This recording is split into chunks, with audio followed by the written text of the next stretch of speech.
Right, so a short and very unglamorous video about enzymes. So if you remember, we learnt about proteins the other day, which are biological polymers. So they're polymers made up of lots of amino acid monomers. And I said polymers have lots of different functions in the body, and one of them is to act as enzymes. So the biologists amongst you will already know a lot about enzymes, but those that don't do biology won't. So like I said, they are proteins, and there are many different enzymes, and they all act as catalysts. So we say that they are biological catalysts. They speed up reactions, and each enzyme will speed up one particular reaction in the body. Okay, so they're very specific, and one of the reasons is their action depends on their shape. So the tertiary and secondary structure of an enzyme is really important, because remember, that's kind of what determines the overall shape of a protein. And proteins are massive molecules, and they fold up into these really complex and intricate shapes, held together at the secondary structure level by just hydrogen bondings, and remember then at the tertiary level you've got the other types of intermolecular forces, so IDIDs, you've got your disulfide bridges, and you've got your ionic bonding too.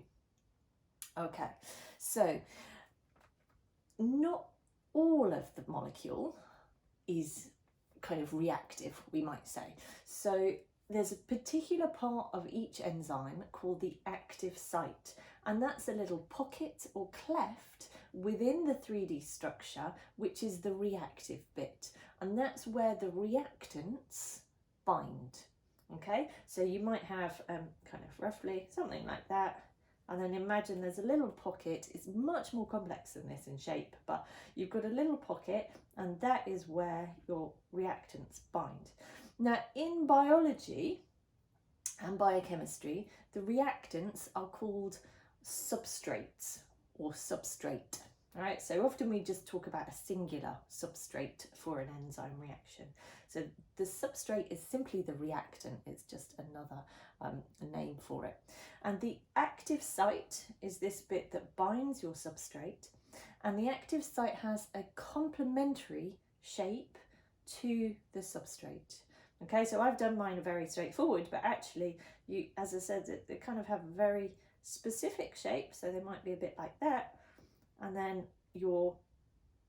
which is complementary to a shape within the substrate, so only one substrate will bind. So we talk about the specificity of enzymes. They're very specific, okay? And so your substrate has to have the correct shape to fit into the active site. So remember, they're complementary to each other.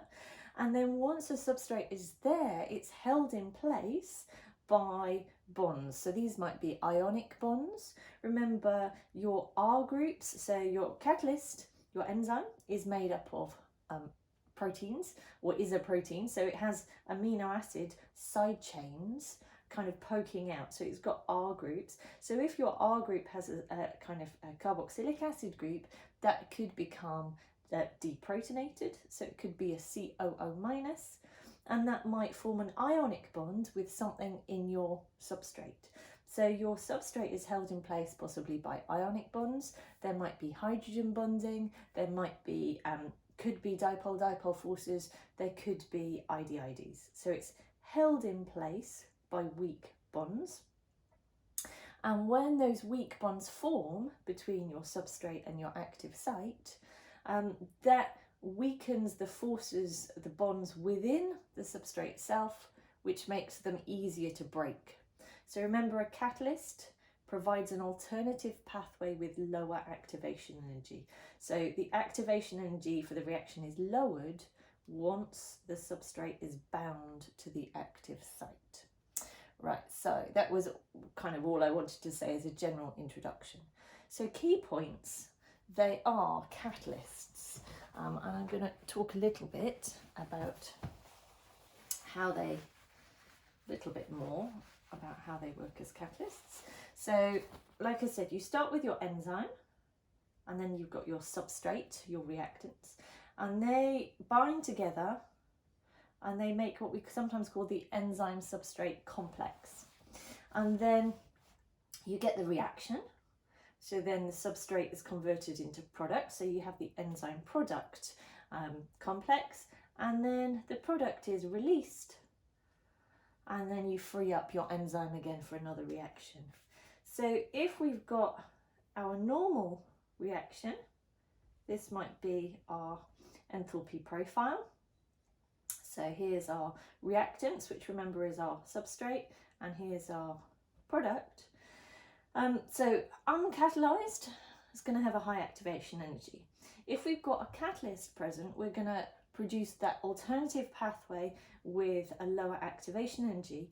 But look and recognize that this is occurring in multiple steps. So we're going to have multiple humps to our profile. So first of all, we have to make, I should probably have done this a bit bigger, alter this. See, I told you it'd be not very glamorous. So first of all, we need to make our enzyme substrate complex, and then we have a reaction, so I have to put some energy in to break the bonds, and then I make my enzyme product complex, and then I have to break the bonds that are holding that together, so I have to put a bit more energy in, and then I will release my product. Okay, so we have these multiple humps, but overall our activation energy is lower than when I didn't have my enzyme. Right, seeing as though we're talking about rates, I'm going to alter my order and talk about what happens if I change the concentration of various things. Right, so if I'm doing this reaction, if I increase the concentration, remember concentration is square brackets, if I increase my concentration of enzyme, my rate will increase because I've got more active sites free for the substrate to bind into. And generally that relationship is directly proportional. So if I increase my enzyme concentration by 2, then my rate will go up by 2. If I increase the enzyme concentration by 3, then my rate will go up by 3. Okay, so they are directly proportional. And we'll meet this later on, but we have a name for that. And we say that the reaction is first order with respect to, I'm being lazy, so with respect to the enzyme, which is a fancy way of saying if I double the concentration of enzyme, then the rate will double as well. Okay, so first order with respect to the enzyme. So that's the enzyme. There's a slightly more complicated relationship between rate and the concentration of substrate. Okay, so we can have a look what happens to the rate when I change the concentration of the substrate. And if I do experiments, I find that my graph looks a little bit like this. So there are 2 portions of this graph, right? So the first one is kind of this bit here, where I'm at low concentration, and then I change to having a high concentration of substrate. So at low concentration of substrate, you can see, hopefully, that as I increase the concentration of substrate, my rate is increasing as well. And they are roughly, again, directly proportional. So if I double the concentration of substrate within this area, my rate will double. The reason being, if I only have got a low concentration of substrate, I don't have much of it, and so there's still going to be quite a lot of enzyme present with free active sites.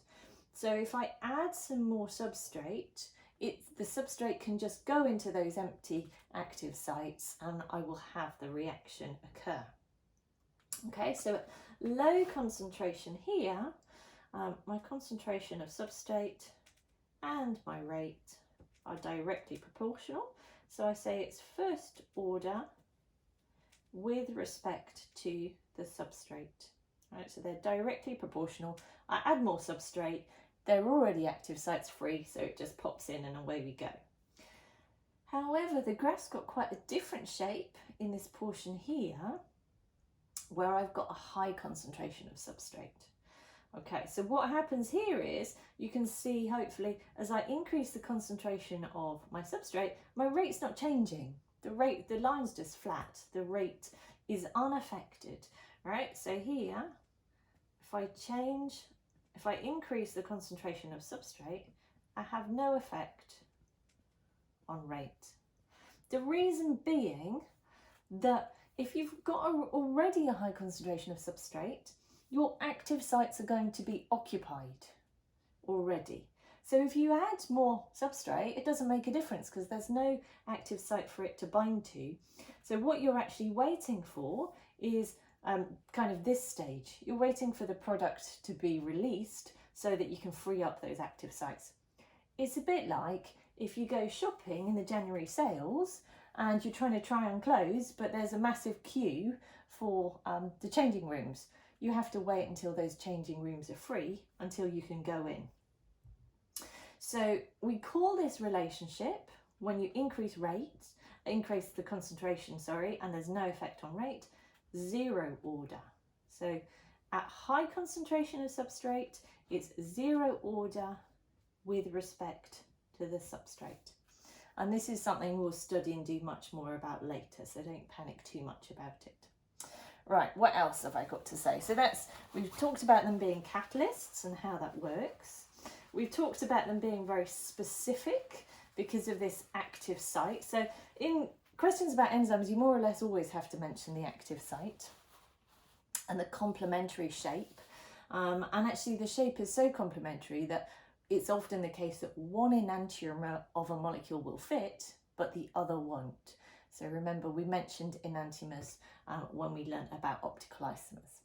So the other thing is that they're very sensitive to pH. So you have to be able to explain why. So if you change pH, you will change what are called ionizable groups. And these are the R groups from the amino acids. So remember, you're talking about things like carboxylic acid R groups, which can lose this H plus and become COO minus. And you're talking about amine R groups, which could gain a H plus and become positive. So if you change the pH, you're changing how many H pluses you've got. So you're either adding H pluses or taking them off. If you change the ionizable groups, you're going to disrupt the ionic bonding. And if you remember, the ionic bonding is what holds the tertiary structure together partly. So if you disrupt the ionic bonding, your tertiary structure is going to change, and therefore you're likely to lose the active site shape. Right, so you're going to change the shape of the active site. And remember, we said that was really critical to the way that your enzyme works. So if you lose the active site, your substrate can't bind, and then you're not going to get a reaction. Okay, so it's the ionizable groups that you change when you change pH. You might also, if you just change the pH a little bit, you might keep the shape of your active site, but it might be that the active site just changes a little bit, some of the groups on it, so your substrate can't bind. So again, if your substrate is held in by those ionic forces and you alter your pH a little bit, maybe those ionic forces can't form, so your substrate can't be held in place. So there's a graph that you need to know for this. It's a nice straightforward one. So we've got rate, and then we've got pH, and it kind of looks like this. And then this bit is called the optimum pH, because that's when the rate is fastest. And actually enzymes in the body have a very narrow pH which they can function in. It depends kind of where you've got your enzyme from, what kind of environment. Some of them have weird pHs if they've come from weird environments, but within the body it's very kind of specific or quite narrow, and a lot of them are very, very similar. But learn this graph. As I said, it's a nice easy one. So you can see at low pH the rate's slow, at high pH the rate is slow as well. Right, so that's pH. So as well as being very sensitive to changes of pH, enzymes are very sensitive to changes in temperature. Okay, so if you have low temperature, you're going to have low kinetic energy, and then you're going to have a low proportion of reactions with energy equal to or greater than the activation energy. Right, so if it's too cold, there's not enough energy to overcome the activation energy barrier because it still exists. So that's quite rare. We don't worry too much about low temperature usually, but it is an issue. If it's too cold, your reactions aren't going to happen. So what we more often are asked about is what happens if we have high temperature. So if we have high temperature, remember that means we've got more kinetic energy and everything's moving about more. And so what happens is you overcome your intermolecular forces. Right? So you overcome your intermolecular forces. So this is things like hydrogen bonding and IDIDs.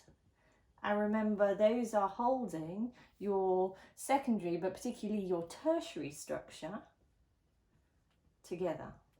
So your secondary and tertiary structure is disrupted. And remember, what's the key thing to mention? That active site. So if you disrupt your secondary and tertiary structure, then the active site shape is lost, and then your substrate can't bind because it doesn't have the complementary shape, and then you've got no reaction occurring if you've completely lost your active site. Now in biology they talk about enzymes being denatured, which is correct and is fine, but if you simply write at high temperature the enzyme is denatured, in chemistry you won't get the mark. So you have to go into the intermolecular forces and the shape of the active site, etc. So you have to explain fully. You can't just say denatured. So we can draw a graph for that one as well, which is fairly straightforward again. Okay, so rate, temperature, something like that. Okay, so initially, as you increase the temperature, the rate will increase because a greater proportion of your reactions, I mean, they're not really collisions, are they? Because everything's held in place, but a greater proportion of reactions can occur because they've got more than the activation energy. Then you've got, this is your optimum temperature. And then beyond that, there's this sharp drop off where you've broken those intermolecular forces, your secondary and tertiary structure is disrupted, the shape of the active site is lost, so the substrate can't bind and you don't get a reaction. All right, let me just see if I wanted to say anything else. Nope. Oh yes, there is. I knew there was something I was forgetting. Right, so I have to say a little bit about competitive inhibition.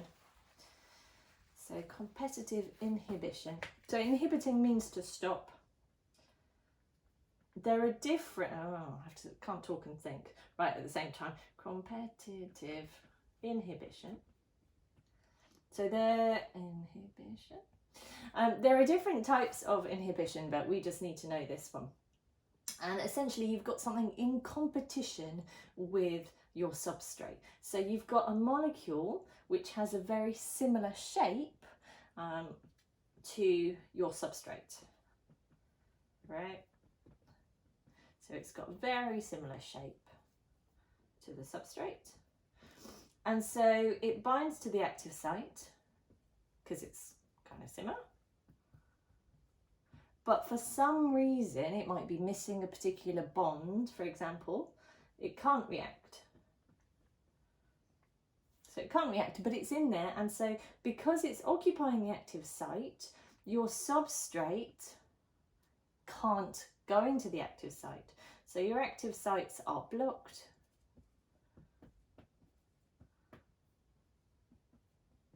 To your normal substrate, and therefore your rate has decreased, right? Because the normal substrate just can't go in there, they're in competition.